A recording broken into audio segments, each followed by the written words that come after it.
Good morning and welcome to this week's episode of the Last Night's Game podcast.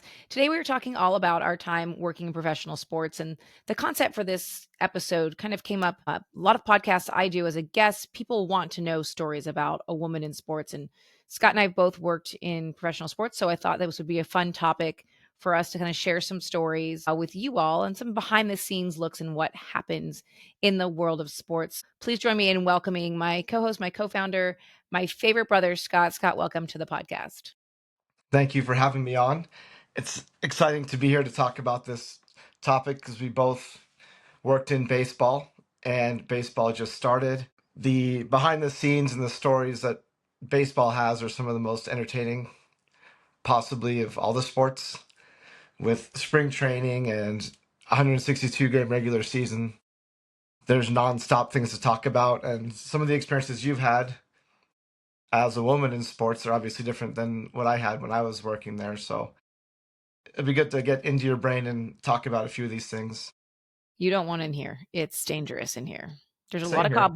Yeah, cobwebs here, but also yeah. there is a squirrel up here running around like a maniac. But that's sometimes that's good. I I should say that to give friends more perspective if people are new to the podcast, the whole idea of last night's game came from my time in baseball. I was an intern and I realized that my good friends who we were still in college obviously didn't follow the world of sports. And I'm not saying didn't know that the Dodgers were playing the Cubs tonight. I'm saying they didn't know the Super Bowl was happening this weekend type of thing. And so I remember talking to you and saying, "Hey, we need to figure out how to cover the world of sports in a very like easy pop culture way that people will want to talk about it because the whole idea of sports and conversation around sports is not about the stats. Hmm. It's about what's happening around the game, right? That's why the Super Bowl is so exciting. And I know what I know about sports, not because I was an athlete, because I was a terrible athlete. I still am. But it's because of you. You played every sport imaginable. And so I was forced to learn about all these sports.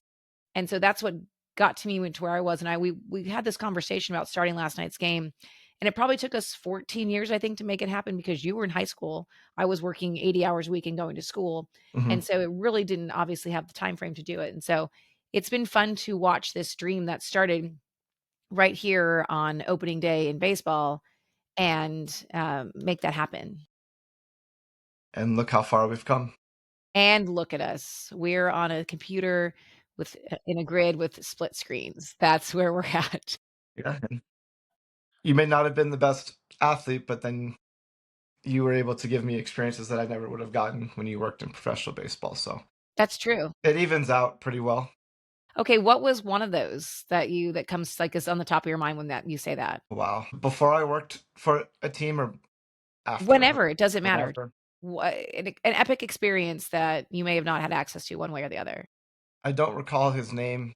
He was a pitcher, and every time I saw him, for some reason, he would remember my name and ask me how my baseball season was going. And actually, like, remember last conversation we had, which was pretty shocking that That's in he would care and remember things like that when he's a starting pitcher in the Major League Baseball. Was that when you would come to games with me? Yes, Oh, that's cool. I don't recall who it was, or I would give him a shout out. Oh, But that's awesome. just like that's what baseball needs, right? You need guys who are at the top of the mountain that remember, 10-year-olds baseball season, maybe how he's doing, or he hit a home run last game or something silly like that. Well, it's really cool, and I think we talk a lot about that on here, that you make a team sports Hmm. fan, you make a sports fan incredibly young, and they will stick and be loyal to that team for a long time, and those kind of interactions, and granted, you had a little bit of a different privilege, but Hmm. a birthday message, someone catches the third out in the outfield, and they throw it up into the stands. All those little things continue to cultivate Hmm. a fan, and it's really cool to be honest, I didn't really even think about that. I really didn't even think about you being 10 years older. You were probably a Whatever I little bit was. older than that, but maybe Yeah. 13, but still, that's Okay, I have one more. That's yeah, sure. for going down memory lane. We went to the All-Star game in Seattle. Mhm, It was actually Cal Ripken and Tony Gwynn's last All-Star game. mhm.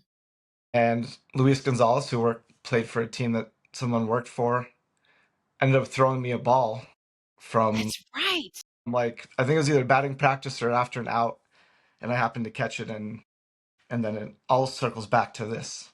All circles I back don't know if to you recall this. well, it was batting practice because I remember Yes. we had great seats, and if you remember correctly, that actually was before I even worked in sports. Mom got that trip through work. Oh, wow. Okay, yeah. Yeah, we went to the All-Star game in San Francisco.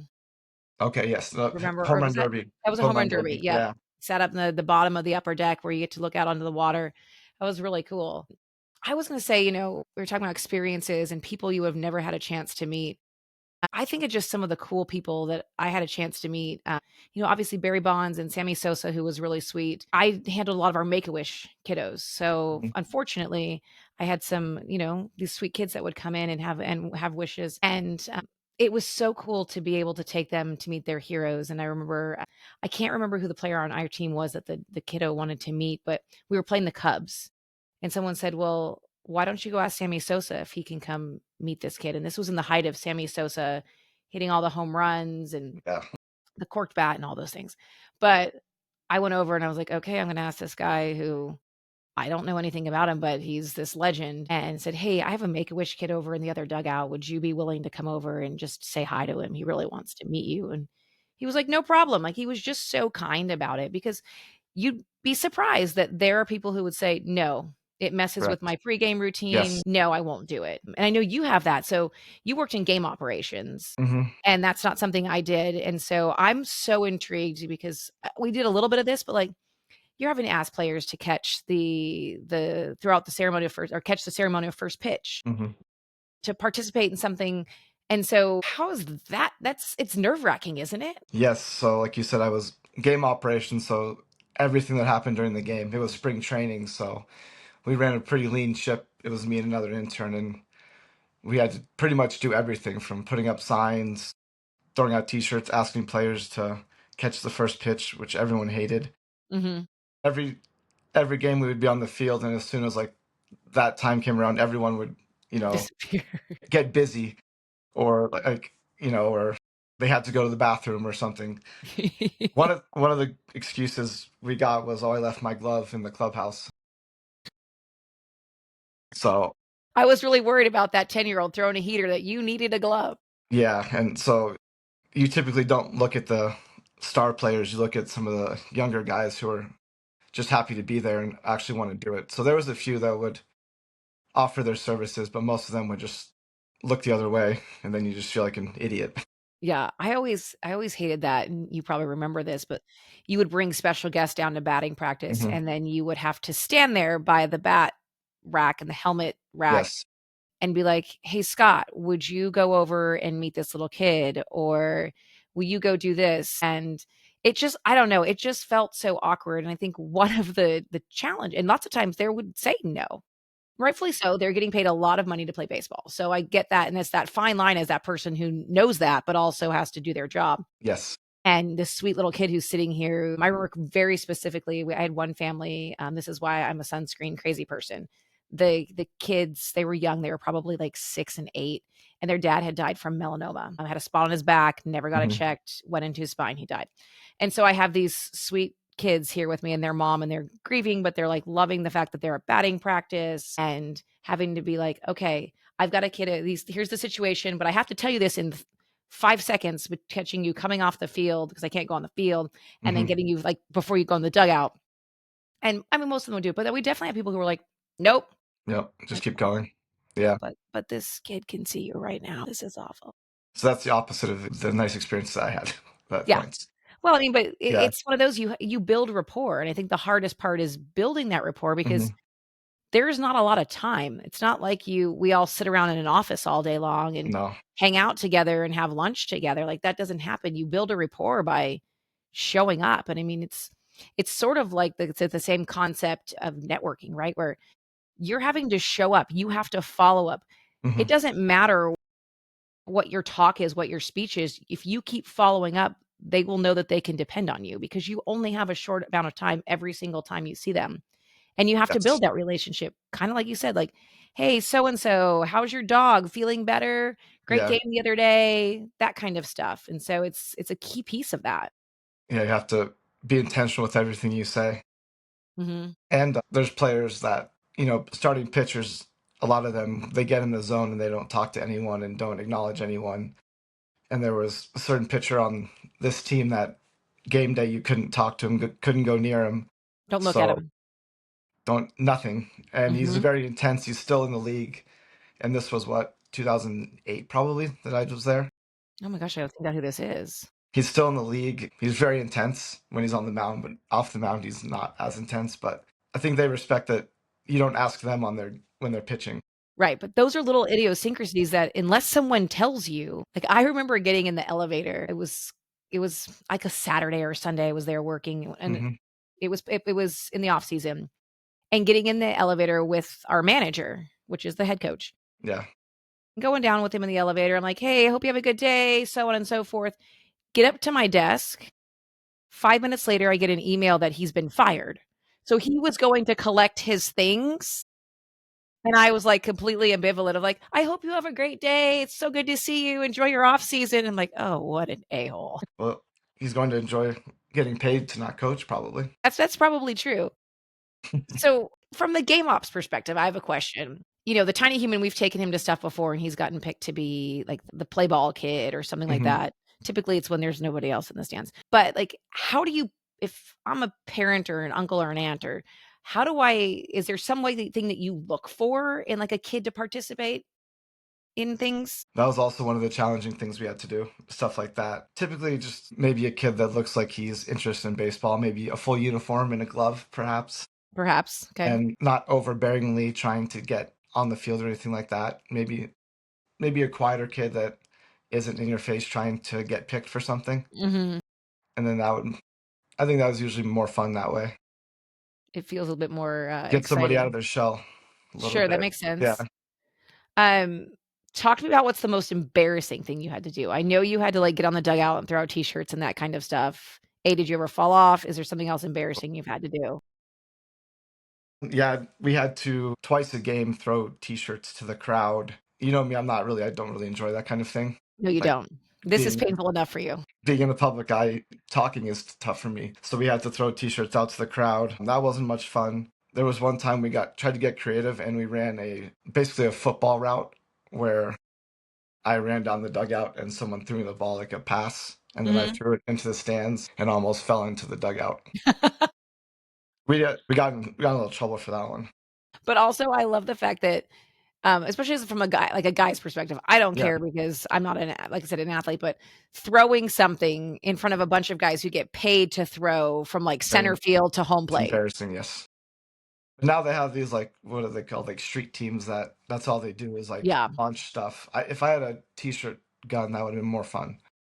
Yeah, That I feel wasn't on like the those budget that was on the budget. I feel like those street teams, though, they pretty much just drink 6 cans of Red Bull. and just go. Like, we just went to an NBA game, and I was like, the amount of energy Hmm. the street team have, like, they make the cheerleaders look tired. So, Yes. I mean, like, it's incredible. Yeah. So the T-shirt, we tried to make it fun and exciting. We tried to actually hit one with a bat, but that got shut down. Once again, Scott got in trouble. Yeah. So we had to have fun a little bit You know, when we were kind of spitballing about this idea of doing this as this episode, we were both talking through, like, an unexpected thing and something that stuff that happens behind the scenes that you don't as a fan typically see. And the one we both kind of had the same aha moment about was autograph day. Now, autograph day happens during spring training. Most teams do it. You basically, as the community relations department, we would get the order from everybody, ticketing and broadcasting, whatever else they like what they need autographed items for. We would audit that, right? And so that might be for like season ticket holders. It might be for a giveaway on the broadcast. Whatever that is, it's supposed to minimize them signing stuff during the season. And obviously, your guys who you weren't sure were gonna make it in spring training get 6 balls to sign, and then you have your key players, your Cy Young Award winners, your MVPs that have 500 items to sign in an afternoon. Talk us through because you were on the side where everything got delivered to you. I got to meet you at spring training, and we would all set it up, but, Yes. like, it was a shit ton of stuff. Yeah, and like you said, most people don't realize that all those balls they give away, they sign before the year, so they're Mhm. not doing it during the season. And I think we had a full, like, I don't know how big the room was, like almost a ballroom with balls set up for guys to come in. And it's fun to see some guys are really grumpy and hate it, and Mhm. some are extremely nice and like bring coffee. It's just funny to see like the different personalities on these guys. And you had to deal with that more than I did, being community relations. Yeah, I mean, it was like I mean, you're looking at 10,000 items that get shipped. It's just, like, incredible from jerseys to baseballs to Yeah, autographed photos, and then you'd order an autographed photo, and they're like I had one guy be like, "I'm not signing that it's a because bad that's I picture. don't like this one of me," and there was one He looked bloated. Is that it why? must be. There was one that I just that just reminded me of now. It was of one of our first basemen who, had been in the league a long time, was just a funny dude, and he is in the ready position by first base, right? So Hmm. you can see his cup. So where does he sign all of them? Because Oh, he it's thought it was funny that that's you cup. could see his package, he signed all of them over the crotch of his picture, and I totally forgot about that till right now, but you're right, you had to really be like, "Okay, well, I know you have a lot of stuff, but you're very popular, so we can come to you during this season And they don't want when, that either. XYZ happens, but this is so you don't have to do this. This is we sometimes would have to give a list of 10 of these go to ticketing, 10 of these jerseys go to this. Like, this is what they're there for. I You are the most popular person on the team, and that's not our fault. We're really proud of you, but, like, that's not our fault, and so, I mean, that would be, like, 3 or 4 or 5 hours signing your name sometimes for some of these guys. And that's why some of their autographs just look like scribbles, because that's what it is most of the time. Yeah, it's really interesting. Totally random. I just had this funny thought that I'll share this story with you about because we could talk about, like, being a woman in sports. We used to do these, broadcast auctions. We would auction off stuff during the broadcast, and, it would make money for the foundation or for a charity. Hmm. ALS Association is really big in baseball because of Lou Gehrig and things like that. And one of our players, like, bless their hearts, they were going through IVF, and you have to take your shot for IVF at a specific time, and that's, like, Hmm. how that works. And I had to give one of our players' wives a shot of her medication in between. I totally forgot about that too. And it was, like, the most awful thing because I felt so bad of stabbing this poor woman with a needle in the downstairs bathroom next to the locker room, but You're qualified to do that. I'm not actually, but apparently I didn't have to be, so I just had to do it. That's certainly something you don't hear about too often. No, Yeah, and I like what a respect and appreciation I have for her now that I'm older and understand that people what going through they're this doing. process and yeah, it was Yes, just that's pretty intense. it was actually. It really was. And I mean, being a woman in sports, I know you had some different experiences with different players who may not have been as respectful as you would expect. No. I don't know if you want to share some stories. I will tell you, I think the biggest thing that I took away from my time is most of these guys are dads, Hmm. their husbands, like, they're just cool, they're average humans, they're wearing dad jeans, and there was nothing inappropriate about them. Yeah. And, of course, you have a few that are single, and that's just what they do. And I have 2 stories. One, we were on a work trip, and my phone rings in my room, and it's one of our players who is single on the other side and says, "Hey, I forgot my toothpaste. Can I come up and borrow yours?" And I said, "No, the hotel lobby had some. Go down and get it. Good night." Hang up. Phone Yeah. rings again. "I forgot this. Can I come up and borrow yours?" "No, you're not that impressive. No one will care. Go down, put your pajamas on or whatever. Go down to the lobby and ask them for a razor or toothbrush, whatever you were asking me for. Go to bed. Thank you very much. Do not call again." And, like, you really learned that you had to really put boundaries in place Hmm. because if you don't have boundaries, you're gonna get And pushed through yes, them. yes, and it may have been an innocent call because he was just stupid, but who knows? It wasn't an innocent It call 'cause he wasn't was an, stupid. okay. No, Yes. no. But the last one I'll leave us with as we run to our time here, one of our pitchers during spring training, it was my first day. I was an intern, so I was probably 20 years old, maybe 19. First day of spring training, I'm out there and you kinda stand between and the fields, and so they're all the guys are coming off, and my boss is introducing me to people saying, "Hey, you're gonna see Amy around here this season. She's with Hmm. us. I want you to know who she is, etcetera. She's an extension of me." And so one of our star pitchers, award-winning one, walks up and she starts talking, and he literally grabs his crotch and sticks his hand out to shake the crotch hand out and says, "Hi, I'm so and so. It's really nice to meet you. Welcome to the team." Just like, "Thank you so Yeah, much." you have to Gross. shit. So gross. Now, someone might have been really excited about that. I was like, "This is disgusting." There's certain people, yeah, that would be excited about that. And this is a certain pitcher that may have had maybe some blood on his sock at a certain point during his career, maybe, perhaps. It was an interesting it takes all types to make the world go round, as we've talked about before. Yes. Well, thanks for sharing those stories with us. If you like this episode, I'm sure we can probably put together a whole host of additional stories Mhm. because there's a lot to talk about. So, thank you for joining me and diving into your memory bank for this. So, thanks so much. Appreciate it. Thank you.